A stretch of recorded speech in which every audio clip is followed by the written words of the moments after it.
our sound, audio, and video is my little brother, Nicky. Hey. Before we get going here tonight, I need to send out a quick little happy birthday notice here. My nephew Jake turned 15 today. He wears number 60 playing for the Moncton High School football team. Really? Now, earlier this year, I put a challenge to him. I said, get 5 or 6 of your friends from the football team. We're going to play a little, two-hand touch football game against them. Let's do it. They have not put their team together. I think they're kind of scared a little bit, these high school kids. I'm not 100% sure, but Jake, I'm putting the challenge back out to you on your 15th birthday. Get your friends together. Make it happen. Get 6, 7, you know what? Get 8 of your friends. We'll find 8 guys in our 40s to come play against you kids and teach you a lesson about football. That's right. All right? So happy birthday, Jake. Now, before we get going, another quick thing happened. I almost had a quick, real fun segment here for you tonight. In the fact that Jeannie and I were sitting up watching TV on Sunday night, and a big announcement came across Twitter, and it was flying like crazy, that a guy named Rowan Atkinson had passed away in a car accident. Yeah. And I thought to myself, this guy, out of all the actors out there, reminds me the most of my brother Chris. Oh, yeah. And you know who I'm talking about? Yeah, Mr. Bean. Mr. Bean. He's Mr. Bean. charismatic. You know, he doesn't have to say much. People like to watch him. Mhm. But the next day it came out that it was a hoax. That it was some group in London, they're somewhere in the UK, they created a hoax and some type of foundation that people could donate to his cause. All fraud. And it's all fraud. Anyways, Rowan's still alive somewhere. I guess he's in Australia doing performances right now. So Nice. let's kick off with, you missed it last week, rather than this day in history. Based on some advice from my wife, we're now going with this week in history. This week in history. This week in history, okay? Good job, So we Jimmy. can capture the whole week. Okay.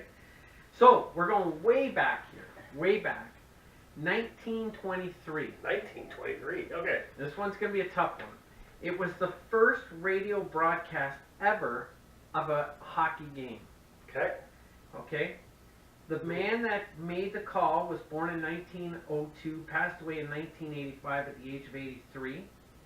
He also broadcasted the first game ever played at Maple Leaf Gardens. He coined the phrase, it was his key phrase, he shoots, he scores! Oh my gosh. Do you know who I'm talking about? I do know who you're talking about, and I'm just going to kill myself after. I can't remember the guy's name. I'm not going to do the ums and ahs I did ask Dad prior to, he got the first name right, couldn't get the last name. It's Foster Hewitt. Ah, yeah. Foster Hewitt. Yeah. Great name, or great voice. He had an awesome voice for hockey. Yeah. 1994, in the same week. Okay. Okay?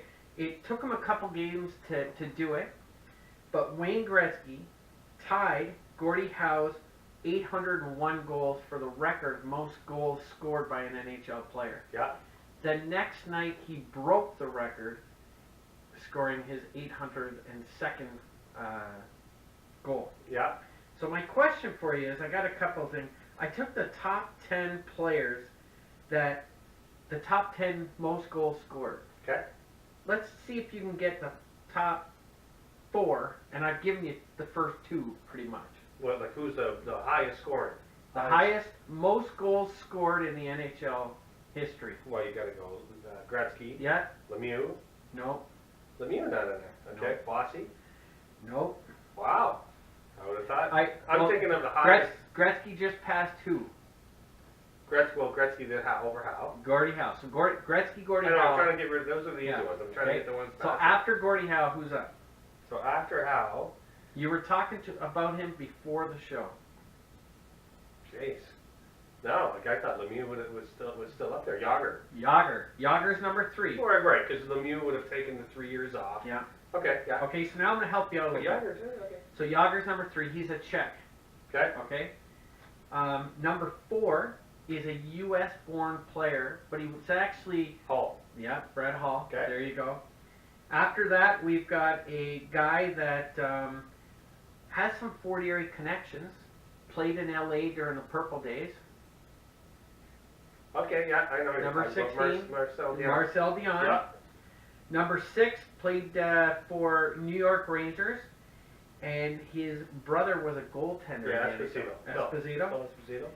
Here's a great one. This guy played for the New York Rangers as well. Plus, when I first moved to New Brunswick, I went to Halifax and saw a regular season hockey game between the Washington Capitals and the New York Rangers, and this player scored his 500th goal in Halifax. Jeez, that one's. This one's going to be a tough one for you. Mike Gartner. Mike Gardner. Oh Mike my Gardner. gosh, yeah. We've talked about this guy recently a lot. Played for the Rangers, played for Edmonton. He played for Edmonton as well. Yeah. Number 11. Oh, Messier. He doesn't get the respect. Yeah. Right? There he is, number 8. Number 9, he played for Detroit. Yzerman. There you go. And now number 10, he wore Gretzky's number upside down.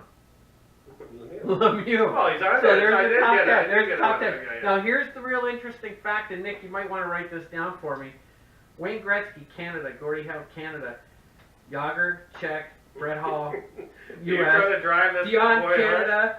Esposito, Canada. Gardner, Canada. Messier, Canada. Steve Yzerman, Canada. Mario Lemieux, Canada. Yes. If you want guys to Washington- score goals, Washington who is do you still, want on your team? Washington is Who still do you going want to on win your this year. I don't care. Yeah, Canadian. I love Canadian hockey, of course. But Washington is going to win the Stanley Cup this year. We'll talk about that later. Okay. We'll talk about that later. I just wanted, anytime I can emphasize my Canadian point, Sure, I'm sure. going to do it. Yeah, yeah. All right? All right, so let's move on. Tonight we've got a great guest. We got lots of great information to get into. Our guest this week comes from one of the biggest, smallest towns in Canada when it comes to football. Awesome place. In 1996, his love for Mount A football started from following players such as Eric Lapointe. He has been involved with coaching kids from minor level football to New Brunswick under 18. He's been working with Mount A as an equipment manager, which has opened the door to bigger opportunities, where in 2014 he received a position with the current Grey Cup champions, the Ottawa Red Blacks. Awesome. It's our pleasure to welcome Ray Perkin to First Down Sports. All right. Welcome, Ray. Good to have you. How you doing? Good, great. Thanks for having me. So the first thing we need to tackle with Ray, this is the first Ray that I've met face to face, other than my father and my grandfather, with the W. Ray. W. Ray. Now, how many times have you gotten razzed in life over the spelling of W. Ray? I don't know about Raz, but just questioned. Right. Whenever I sign up for something or register for something, people always seem to ask me if I'm sure if that's how I spell my name. And the answer is obviously yes, I'm sure that's how I spell my name. It's my name. Yeah. But yeah, more questions than Raz. I It happens a lot. I've gotten Wood Ray, I've gotten, Chris, just some of the examples that I've heard it my whole life. It's way. Way, Yeah. Wood Ray, I've heard it my whole life. And same thing, whenever you go to the, a hotel or wherever you're Oh, going, anyway. you go to give Anywhere your you name need and to they're give like, your name. that's weird. Just I putting know. a random letter in front of your name. It's all Doesn't about- make it's all about the sense. silent letter. But you know what? I do believe. I see an R-A-Y. It just doesn't look right to me. It doesn't even I'm sound the same right. way. Right? I'm It the doesn't same even way. sound right. Well, I'm glad that I finally met another person. Yeah. Here all this time, I thought I was the only one in New Brunswick with a W. Ray. Yeah, no, not alone. Now there's We have no. that clothing store that you love. When do you leave for Ottawa? I head back to Ottawa April 8th. All right, so April 8th, I'm the only one in New Brunswick again. Yeah. Write that down, Nick. Write that down. All right, so let's talk about Sackville. This town, I've never been to a town so passionate about football. The fans, there's one fan in particular, you'll know what I'm talking about, wears shorts, long hair, paces up and down the field the entire Yeah. game, talking to the players, refs, coaches. It is a very intense place to go for a football game. Even as an official, during halftime, sometimes leaving the field, you got to go right Yeah. through the crowd. You gotta run through the crowd. You got to run through sometimes. What is it about Sackville that keeps turning out these big football players? I think it's just the small town atmosphere. Sackville is a small town, like you said, but they really show up in big numbers for football, and I think it's just something that the community can rally behind. We don't have junior teams like Moncton does for any sports. We don't have professional teams like Moncton does now with the basketball team. So the football really provides an opportunity during the fall season to come out and support something that is truly Sackville. Right. They're really invested in it. You look at the minor level and the high school levels. Their kids are playing, their friends' kids are playing, their nephews are playing. So they come out in big numbers for that. And then in a lot of cases they move up to Mount A. And even if they don't, it's still a very high level of football. So that passion for football on a personal level carries up to the university level, and the support is still out there in big numbers for the Mounties. And the thing that surprised me the most about the Tantramar team is the fact that the numbers, the size of the team is much smaller. Moncton High, they carry about 70 kids on the bench, where, you know, Sackville might have 30, right? Yeah. And the thing is with Sackville, they've got guys playing special teams, offense, defense, like they're all over the place. How do these guys get through a full season in top speed like that all year long? Ironman football. Yeah, I don't really know how. I don't know how they do it, but they're very well-rounded athletes. Yeah. You look at a lot of kids in Sackville, and I'm working a little bit at the high school right now as a student teacher, and I'm talking to kids every day who they're winding up their hockey season, they're getting ready for volleyball season. When that's over, they're getting into the track and field, and then summer happens and they start football in August, and when football's done, they're right back into hockey or basketball. So they're multi-sport athletes. They excel at every sport that they play. Right. But they're just very well-rounded athletes all around. Wow. It's unbelievable. Can I quick question on this? Is there any accessibility that Sackville gets with Mount A to the football team? Do they give them any accessibility with that? It's a huge asset having them there. I know the Titans coaches, and they're not alone. The coaches from Moncton will do this as well, but they'll reach out and ask for advice in terms of playbook or systems. And I know that with the Titans and the Mounties, they'll talk from time to time about how to lift weights properly, or nice. They'll talk about watching games together and asking questions about coverages or route running, that kind of stuff. And they do reach out from both sides, both from the high school side and the university side. They'll both reach out and look for ways to connect with each other and work together somehow. So it's definitely a huge asset. Good stuff. Having the Mounties, who are performing at such a high level, kind of reaching out to the Titans and helping them along in their progress. Awesome. Very cool. Very cool. So earlier, well, I guess at the end of 2016, I had the opportunity to interview Chris Hopkins. Big character. Yeah. He's another guy I've seen around the field a million times, but I didn't know him personally until the day of the interview. Now I talk to him on a regular basis. He was very passionate when he talked about Mount A. From your perspective, what's it mean being a Mountie, and what do you carry forward today coming from that Mountie background? Well, I think the first word that comes to mind would just be brotherhood, in relation to the football team. You mentioned Tantramar not having a lot of guys on the bench. Historically, it's been the same for Mount A. We don't bring in the same number of recruits that a school like Laval or even St. Mary's would. So as a result, and because of the small university, small town, the guys tend to bond really quickly. Because for the first couple of weeks of training camp, before the rest of the students arrive, that's really the only people their age who are there. Right. And it's training camp, so you're spending the whole time with them anyway. And then you move that friendship forward throughout the season, you move it forward throughout the school year. A lot of guys stay in Sackville for the summer. When I was growing up and when I was a student there. So just the brotherhood. Guys tend to bond quickly, and they carry that friendship together for the rest of their lives. Wow. Awesome. Let's talk real quick about 2013. You guys won the Loney Bowl that year. Yep. Then you had that big tough match against Laval. I was at the game. It was fantastic as a fan. In fact, it was my first experience kind of in a bowl game, because John Kavanagh had to wear my referee hat for that game because he couldn't find his. And so he wore my hat. What was it like that week preparing for Big Bad Laval for that UTEC Bowl? Well, I was in a unique situation in 2013 because in the fall of 2013, I'd graduated from Mount A by then. Okay. And I'd started my Bachelor of Education program at a different university in Nova Scotia, okay. Which will remain nameless for now. So I was there for that week, and I got back to Mount A on, I think it was Thursday evening or Friday evening, but I'd been following some of the some of the stuff online. So I don't know exactly what a lot of the preparation was like. I mean, obviously I would keep in touch with some of the guys and some of the coaches just to kind of check in and see how the week was going. But from a community standpoint, I mean, the response was just unreal. When they put the tickets on sale for the students, the lineup was out the door of the student center. Yeah. People just kind of rallied around it in a way that I don't think a lot of people were expecting. But in terms of preparing for Big Bad Laval, it was just, you know, we were going to play our game and try and take care of them using that. We weren't going to change the way we've been playing all year, Right. Especially in that back half, because we won 5 games in a row, the last 3 games of the regular season and then 2 playoff games. So Yeah. things were going really well. Yeah. So we weren't going to change anything. It was just a matter of containing Laval and trying to welcome them into a hostile environment so Yeah. far away from their home.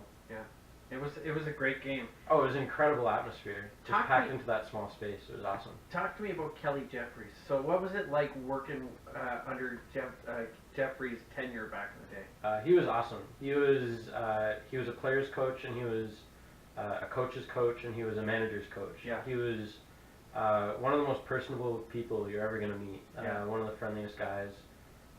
Always willing to help out. I've never seen a coach go out of his way to help or ask if there was help needed like he did. And you know, he's always looking out for the best interest of the team Yeah. and the individuals that make up the team. Yeah. And if something could be done easier, he was usually always willing to make sure that it was done that way and Yeah. make sure that things were easier on us. And you know, I really appreciated that, and as a result, you know, you want to work harder for a guy like that.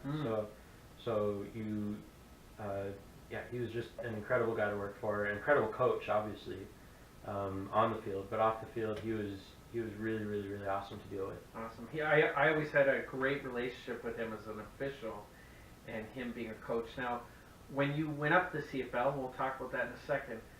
For your first 2 years, when you played against the Argos, Jeffries would have been across the field from you because he was the special teams coordinator, right? Just this past year. Yeah. Oh, just this past year. That's right. So, what was it like being across the field from him? It was a little different, especially he won't like that I mention this. But in both times we played Toronto this year, we had a return touchdown against them. Oh, really?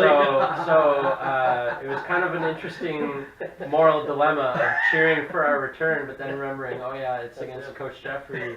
Now I feel a little bad about it. But no, it was definitely weird seeing him in blue. And every time I saw him or talked to him this year, I'd tell him, you know, you look better in garnet and gold than you do in blue. There you go. And Bradley Day too. Bradley was Yeah. was his special teams assistant, so I kind of razzed him a little bit for wearing the blue. But I was really happy for both of them to get the opportunity, and you know, they're going to do really well for themselves. And That's great.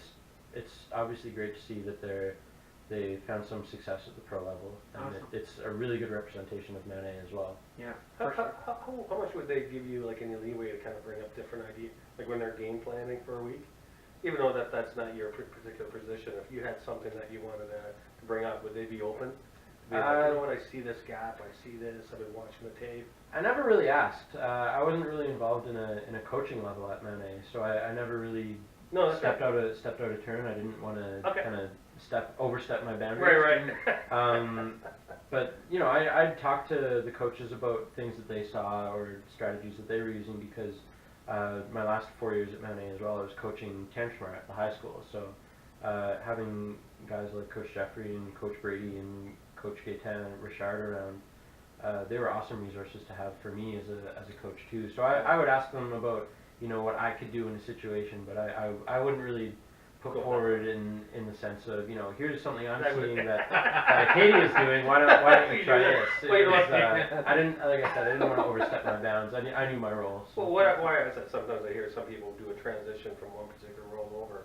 And kind of, I'm thinking, like, so how would that dynamic work? Like, how, like, I guess that's more behind the scenes rather than you're in a meeting room of, hey, you know what, hey. The questions that I would ask Coach Jeffrey would be more along the lines of what numbers a certain guy was going to wear that week, Okay. as opposed to how much he was going to play, or I'm seeing an issue which with route this he was play. going to run in a certain situation. I'm But seeing yeah. an issue with that play. So from Mount A, you get the opportunity. You get into the Ottawa Red Blacks and That's in the CFL. How did that opportunity come about for you? Well, one summer, I'd been looking for a different summer employment than I'd had the year before. And so one of the things that I did was I sent out a few emails to some CFL teams at the time. This would have been 2009, I think. Okay. So I sent a few emails out there. One of them was to Eric Lapointe, who you mentioned earlier. He was involved with the Montreal Alouettes organization at that time as a kind of an administrative alumni relations coordinator, I guess, or president. And so I reached out to him and asked if there were any intern opportunities that he knew of, even just for training camp, just to spend a few weeks there. And he reached out to their equipment manager, Ronnie James, and Ronnie sent me an email a couple weeks later and gave me a call and said, we'd love to have you come in for training camp. So for 2009, 10, and 11, I did training camps at Montreal with the Alouettes. Now Ronnie's son, RJ, was the assistant with the Alouettes for those years. And then when he got the job as the head equipment manager in Ottawa, he reached out to me and offered me the role as his assistant. Right. Because he knew me, he'd worked with me before, he was familiar with how I worked. We got along really well, we still do.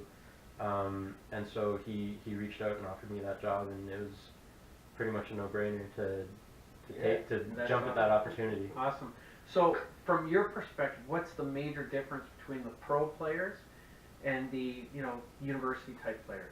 Well, I think it's mainly the relationships, and what I mean by that is the university guys, you have them for 4 years, you have them for 4 or 5 years. Yeah. But with the pro players, you never know who's going to be there from one day to the next, just because it's more of a business approach at the professional level. So there's more, there's guys being released during the season, there's guys getting hurt and going home for the season. So you really don't know who's going to be there from one day to the next. So just the relationships with the players would be one major difference, and then obviously the budget with the Red Blacks would be a little different than what your average CIS team would deal with. So there's a lot more in terms of inventorying and new stuff coming in every year. Yeah, awesome. So I can't let you go without asking you this question. So you're an equipment manager with the Ottawa Red Blacks. That's right. Okay. A couple of years ago, a big situation came up in the NFL. Big controversy, right?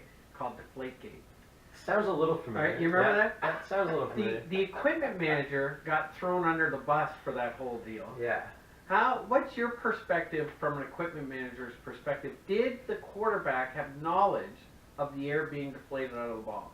I don't see how he couldn't, because one of the things that I do as the assistant manager is I make sure that the game balls are ready to our starting quarterback's likes. Right. So, for example, for the last 3 years with Henry, I'd check with him before every game. Hey, are these balls? Do they meet your satisfaction? Right. And you'd either give them the thumbs down or the thumbs up. Right.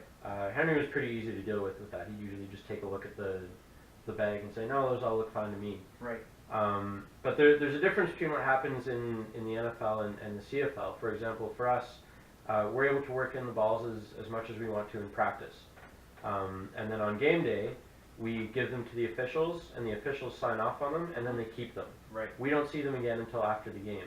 But in the NFL, when the balls are brought to the officials, they sign off on them, but then they give them to the ball boys. Right. The ball boys in the NFL are employed by the team. Right. Which would lead to the whole Deflategate thing easily, because the ball boy could easily take them into the dressing room that they have and Right. just put them to whatever it is a certain quarterback might want done to them. So. Right. Well, I was a ball boy for the CFL game here in Moncton. Right. And they give you a big black bag, and I think there was 25 balls in each bag. Yeah. And they told you, going out onto the field, you're responsible for these balls. If one's missing at the end of the game, we're coming to you. That's right. Right? One went missing. Don't know where that one went. All right, so just a couple more questions for you so tell me what it was like to be on that sideline for your first CFL game. It was pretty surreal. I'd been on the sidelines for a couple of preseason games when I'd been doing my internships with Montreal. Yeah. I'd been to an East Final with them. They brought me back, actually 2 East Finals. They brought me back just for the weekend in 2009 and 10, just for the East Finals. But those were very different than, say, the first preseason game with the Red Blacks. Right. Because with Montreal, I knew I was a guest. I knew there wasn't a lot that they would ask me to do. I just kind of help out where they needed me. But that first preseason game that we actually played in Regina in 2014, that was a pretty surreal experience because it was the first time that the Red Blacks were on the field in a game situation. Right. There was that feeling of, we're a part of something really special right now. Yeah. Everything that we do as of right now is a first.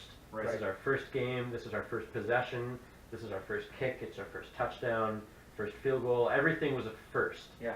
And then we kind of repeated that on a kind of a grander scale, I guess, in the regular season, kind of acknowledging the firsts. But really with that first preseason game, it was a real sense of, we're really a part of something special. We've all worked hard to get there, and seeing it come to fruition. And then on top of all that, there's all of the duties that go along with it during the game. So it was kind of a mix of, wow, this is really cool, and then, oh yeah, I have stuff that I need to do while I'm enjoying the moment. Yeah. So, but there's been lots of cases like that. I mean, our first playoff game in 2015 was the same thing. Right. Our first home game in 2014 was the same thing. Our first Grey Cup last year, same thing. You're enjoying the moment, but at the same time, you're still working. There's still That's stuff right. to do. Guys are running onto the field with no helmets. What's going on? That can be an What's issue. going Yeah. So you guys win the Grey Cup, like you just mentioned, which must have been just fantastic. Oh, it was incredible. such a great game. It was incredible. Well, every year, all the Moncton officials get together and we watch the game together. Yeah. It was such a great game.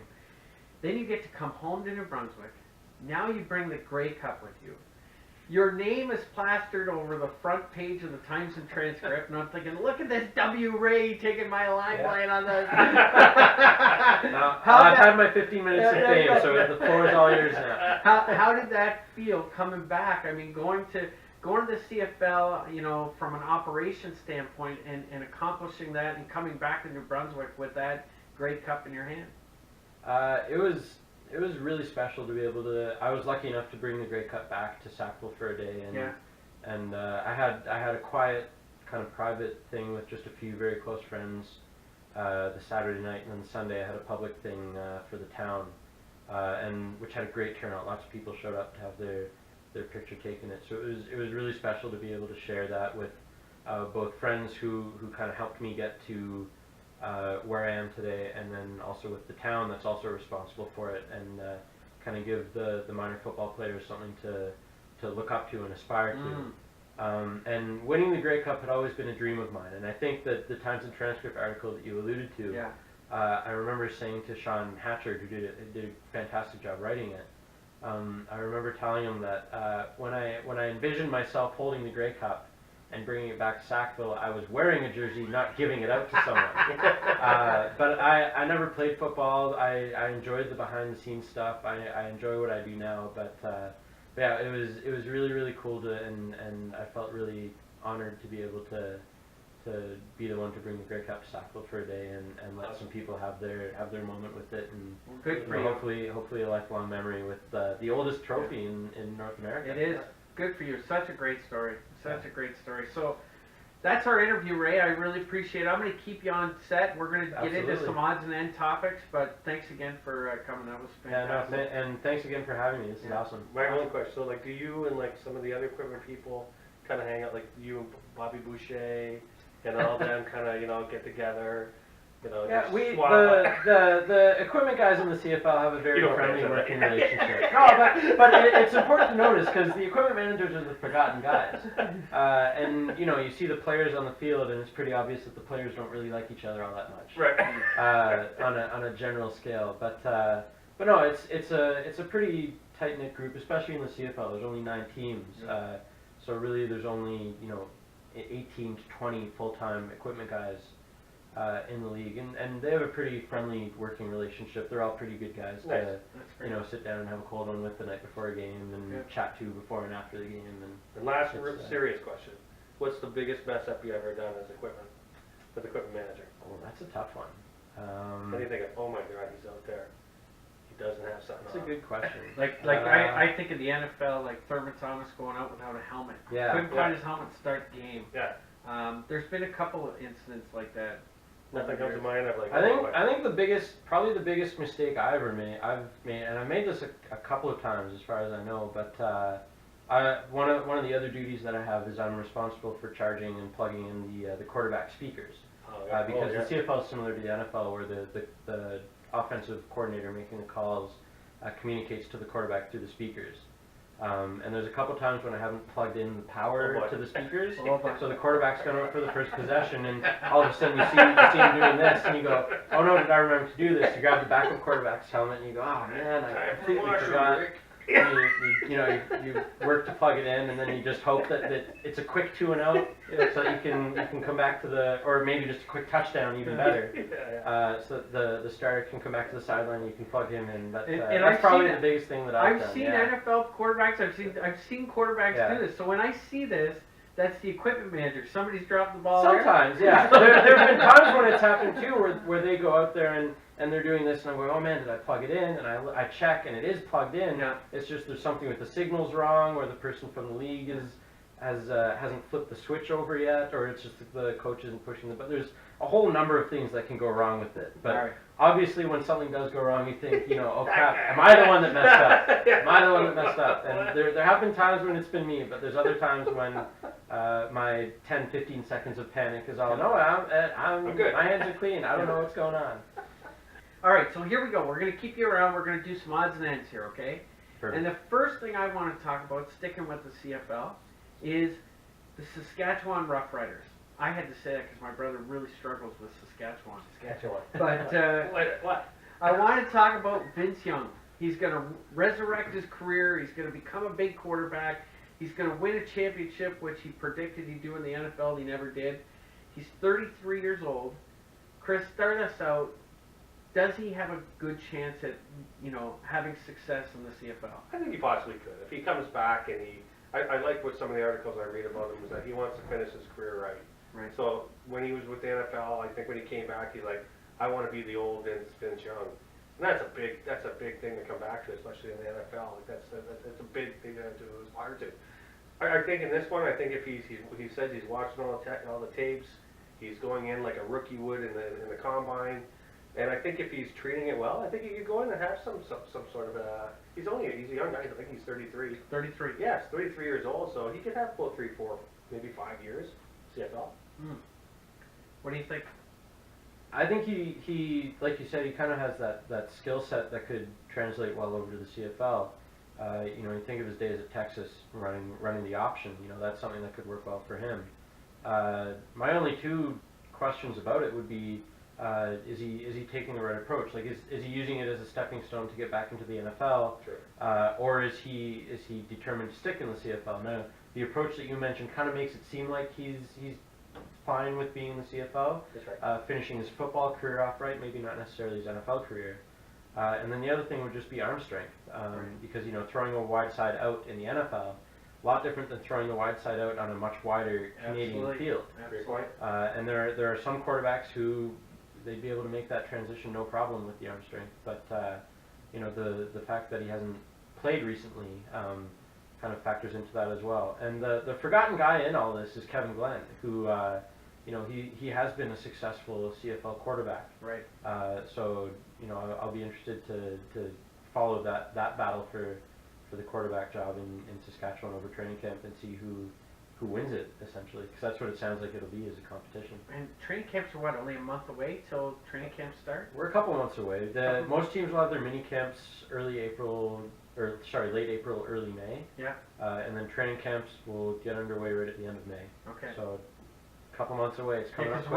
Red Blacks play their first exhibition game 1st of June, like the first week of June. First week of June, I think. Yeah. So it's not far away. It's sneaking up on us. It's right there. I do like that in Saskatchewan how they're doing it. How they're only signing for 1 year. You come in and be a big bust. Yeah. They can get rid of him with a big cap. Financially, for them, there's no money up front. He kind of has to earn. That's right. The paycheck. So if he ends up not working out, if he ends up looking like he hasn't played football in 5 years, if he ends up looking like garbage in training camp, then there's no risk really. The reward much outweighs the risk. In a lot of ways, and so that I think they are going about it the right way. I think he's getting paid 120. I think is that the minimum the minimum, like I'm not sure of all the pay scales in CFL for quarterback, but I see it's 120 is listed on the site, and then all the other things are listed as incentives to get, he could make up to 200,000. Yeah. So like for a CFL team, that's not It's not too particularly, bad. yeah, it's not too bad. Yeah.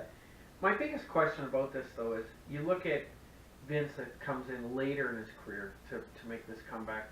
What about guys that are younger? Like, I still think Tim Tebow, I mean, he's making a run right now in the Major League Baseball. It's not going very well, right? But guys like Tim Tebow, Manziel, and now RG3, how come these guys don't make that jump younger in their career and kind of wait until their later years to make that transition? There has been some successful guys like Warren Moon and Doug Flutie that did, Absolutely. Yeah. but I'm curious why some of these newer younger guys aren't making that jump. What do you think? I think part of it is just they want that NFL dream still, and as long as NFL teams will want them, they'll play there. And I'll use Tebow as an example of arm strength.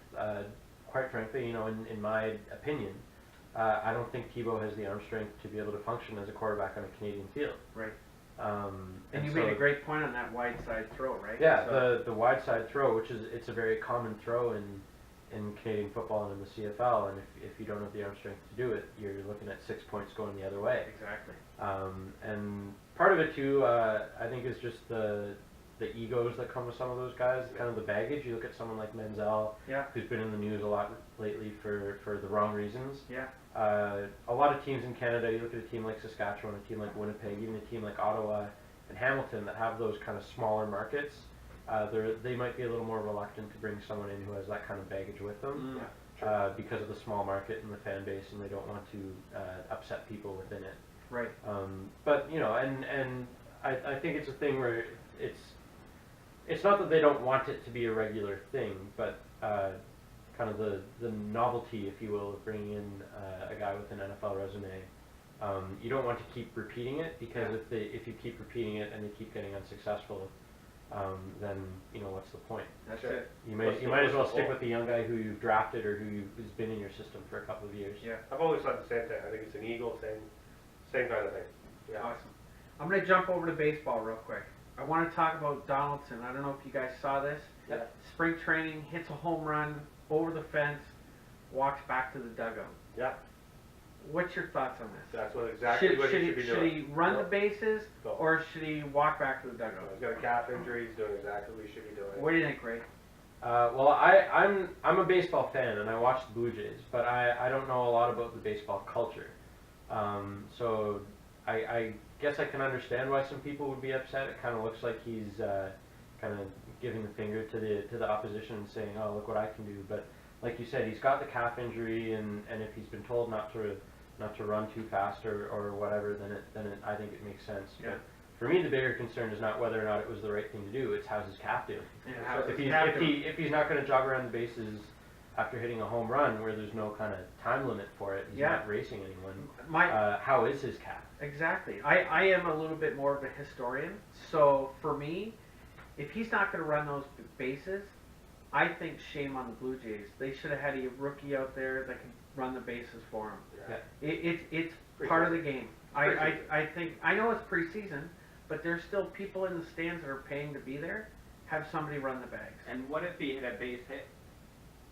Would he have ran to first base? Yeah. Exactly, right? So you've got to have. You remember back, the pinch runners in slow pitch. Yeah. Once the hit is made, get a rookie out there to run the bases for him. That's my thoughts on it. But I'll just counter your point with this: those people who are paying those tickets, are they paying to watch Josh Donaldson run around the bases, or are they there to watch him crush a home run over the fence? No, they're And question. They're there to. It's a gray area to me, because Yeah. you want to see him run the bases, because that's what you do when you hit a home run. Yeah. As a fan, But, I'm there to see development. Yeah. Right? So his development, if he's out there and he hits a home run, or even hits a base hit and doesn't run, I am not in the slightest upset. Yeah. I should be a well-informed fan of, yeah, he's hurt. I get it. They didn't win that preseason game. It's practice. What did that one guy say? Practice. Baseball's Practice? but baseball's a little bit Practice? different. Baseball's a little bit different from a fan perspective, because up in the stands, there's 100 seniors, especially down in Florida, Yeah. and they've got their book out and they're marking all the, you know how they mark all the stats, the first, the home run, the whole bit, and when a home run's hit, nobody makes that bases, they can't pencil that in. So that, from a historian They'll be all right. standpoint, They'll be all right. have somebody run the bases. That's my, all right? Yeah. Let's jump over to the NFL real quick. I've got a couple topics I want to talk about. We're pressed for time. First thing I want to talk about is Big Ben. So Big Ben, theatrical Big Ben, I like to call him, is now leaning toward coming back to the NFL. Of course he's coming back. Of course he's coming back. He was never not coming back. Of course. It's Why a is this non-topic. even a story? I know, don't it's a get it. non-topic. But they're talking about it on talk radio like crazy. Well, it's the in between preseason. There's nothing going on. You got to come and bring up something. Oh, that Big Ben didn't show up. It'd be one of the biggest stories in the NFL. And he's not coming back. Who are they going to replace? That's- Romo? I like your nickname for him, by the way. Yeah. I think that's Theatrical? fitting. But why wouldn't you come back to that offense? Le'Veon Bell, Antonio Brown? Are you Sure. kidding me? Okay. We could play quarterback in that There offense. you go. It's easy. Well. Seen Ray play? Let's jump Seen him over. run. Let's see me run. Let's jump over to Kaepernick. So Kaepernick, right? I don't know where you'd put him in the NFL right now as far as ranking quarterbacks go, but he would definitely not be at the bottom end of that totem pole. He has no team right now. He has no offers. What team do you think should take a shot at him?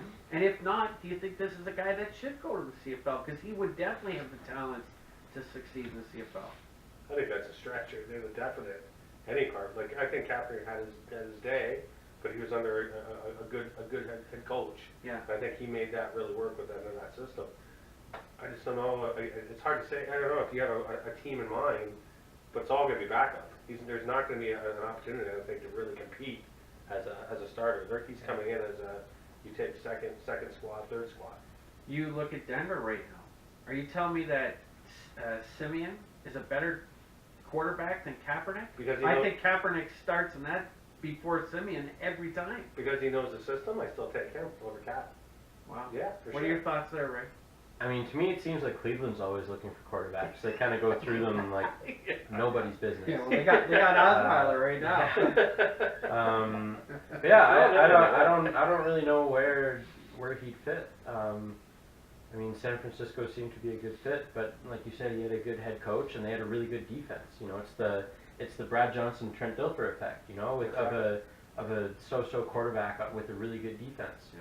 I mean, even Peyton Manning, he wasn't that great last year, but look at the defense that he had. They were lights out. But yeah, I don't know what roster you could put him on and say, yeah, he's the number one guy right off the bat. I have one that would possibly do it, but maybe New England. So if they end up trading, I love listen, it. you know what? Because they always do this stuff where it's like, where did that come from? Yeah, Now they trade Jimmy Garoppolo. He's gone. They bring him in as a second, and it's a great change up. And they find up some Josh McDaniels that make him look like a genius. Yeah, maybe that. I don't want to talk about that. I don't want to talk about that. Now, I did get a quick preview question from Dad on this subject. Dad just told me flat out he thinks he should be deported.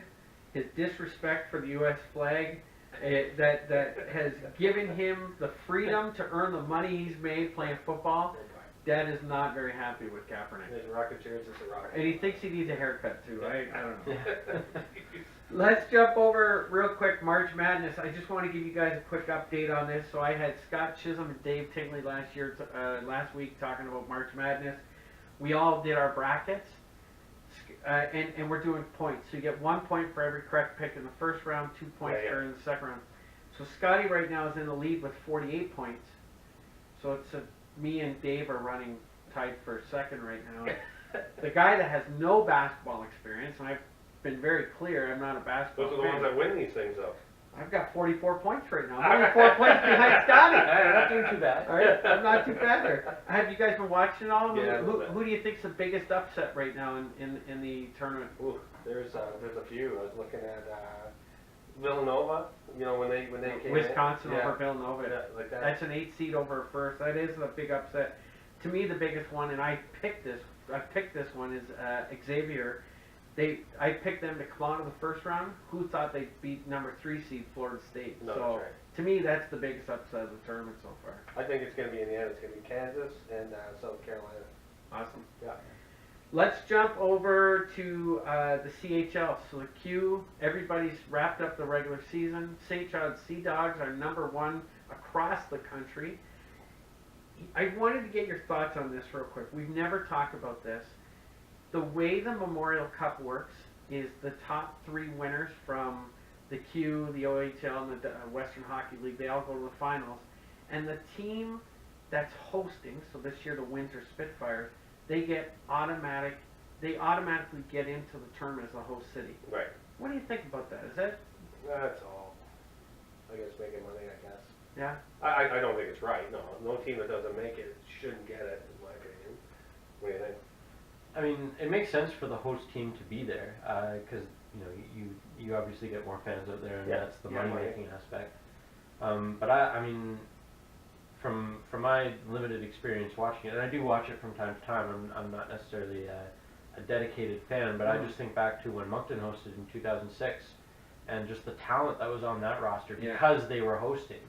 You were able to see guys like Keith Yandel play, Yeah. and Brad Marchand was a third-line winger. and That's he's, right. Right up there in terms of the NHL leading Yeah. goals right now. But that's kind of a byproduct of teams hosting automatically getting in.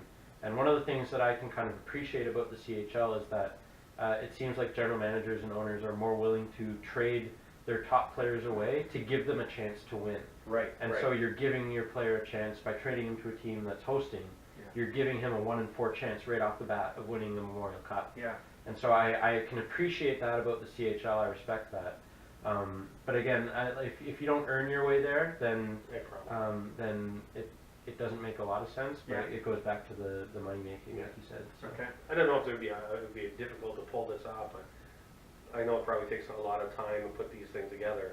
It would be kind of nice that after a point where you kind of can see the trend of where a team's going to probably end up, to be maybe here's where we're going to be projecting the tournament to be, Yeah. Yeah. and then it's at least one of the top, That's Yeah. it. right? Or you can shift it to something like the University Cup, the CIS Championship, where you have the 3 champions, you have the host, and then you have 2 wild cards. Yeah. So maybe you have the top team in the country. Maybe St. John doesn't win the QMJHL championship, but they still get an opportunity to get in as a wild card. Right. Right. And maybe that's a Yeah. route That's they a can great go. idea. That's Like a great little idea. term, yeah, that'd be great. One quick topic before we get out is Washington Capitals are the first team to clinch a spot into the playoffs this year. Of course. Columbus was second though. Columbus second. So Ray, this is for you. Okay, my brother Yeah. has picked Washington to go to the Stanley An Cup easy this pick. year, to win the Stanley Cup. I picked the Montreal Canadiens because the Montreal Canadiens and Edmonton Oilers have the most Canadians on their roster. And just quick stat, over the last 11 years, it's 12 and a half. Yeah. What's your thoughts here? Is he got a hope with the Washington Capitals to win the Cup? I find it so hard to bet against Washington Yeah. because they have guys like Ovechkin and Backstrom. They got TJ Oshie now. Braden Holtby may be the best goalie in the world right now. Right. You can argue it, but he might be. So yeah, I think you've definitely got a valid case picking Washington. But I'll also say I find it equally hard to bet against Pittsburgh. I find it equally hard to bet against Chicago. Mm. And I find it equally hard to bet against Carey Price when he gets in a groove. That's right. He hasn't hit his groove yet this year, Yeah. and as an Ottawa fan, that worries me. Because we still have games left against Montreal, and we could potentially play them in the playoffs. When Carey Price gets into his groove, which he will at Yeah. some point, Montreal is going to be very, very tough to play against too. Yeah, So that's awesome. I definitely can understand your point. I'm not arguing with No, it, no. but there's lots of good teams out there that will make some noise. Awesome. Well, I'm glad that you agree with me on Montreal. So, Ray, thanks again for coming on. It's been a pleasure meeting It's been another great. W, awesome. Ray. It's been Another- awesome. Thanks a lot. All right. So I just want to send a quick note out. Again, I want to send thanks to our sponsors, Moose Lake. We forgot them at the beginning of the show. Oh, I yeah. just realized this. Big shout out to our Moosehead light. It's scary good. It's scary good It is. stuff. And we also have to send out a quick shout out to the Doyle's Corporation. If you need hats, shirts, pens, calculators, you name it. Oh. You need a logo on something, you go see those boys, the Doyles. Okay? Another quick shout out before we get out of here. In the crowd tonight here, we've got my mommy from Ontario, Chris had to have Mummy here My today mom- for the my show, mom. so she flew in from Get Ontario some street to cred be in here the on money. First Down Sports.